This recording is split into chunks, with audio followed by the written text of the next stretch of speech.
কলকাতার রাজনীতি থেকে শুরু হলো নতুন সমীকরণ। রবিবারে বাইপাস সংলগ্ন মেট্রোপলিটন এলাকার একটি কার্যালয় নিজেদের দখলে করে নিল ঋতব্রত বন্দ্যোপাধ্যায়ের নব তৃণমূল। এই ঘটনাকে ঘিরে কালীঘাট তৃণমূল গেটের বাইরে দাঁড়িয়ে বিক্ষোভ দেখাতে থাকে। ঘটনাস্থলে উপস্থিত ছিলেন কুণাল ঘোষ, ফিরহাদ হাকিম, ঋতব্রত বন্দ্যোপাধ্যায়, জাভেদ খান, আখরুজ্জামান, সন্দীপন সাহা সহ একাধিক নেতা।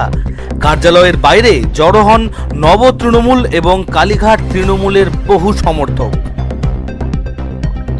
আমরাই আসল তৃণমূল বলে দাবি ওঠে নব তৃণমূলের পক্ষ থেকে। তাই এই কার্যালয়ে একমাত্র আমাদেরই অধিকার রয়েছে বলেই দাবি জানায় নব তৃণমূল।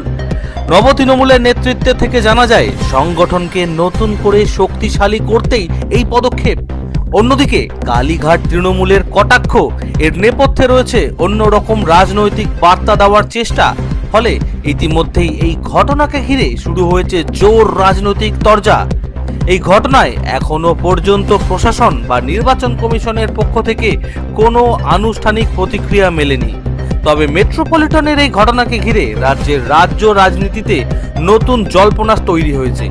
এই পদক্ষেপের রাজনৈতিক অভিঘাত কতটা সুদূর প্রসারী, এখন সেই দিকেই নজর রাজনৈতিক মহলের। Bureau report, Bangla news.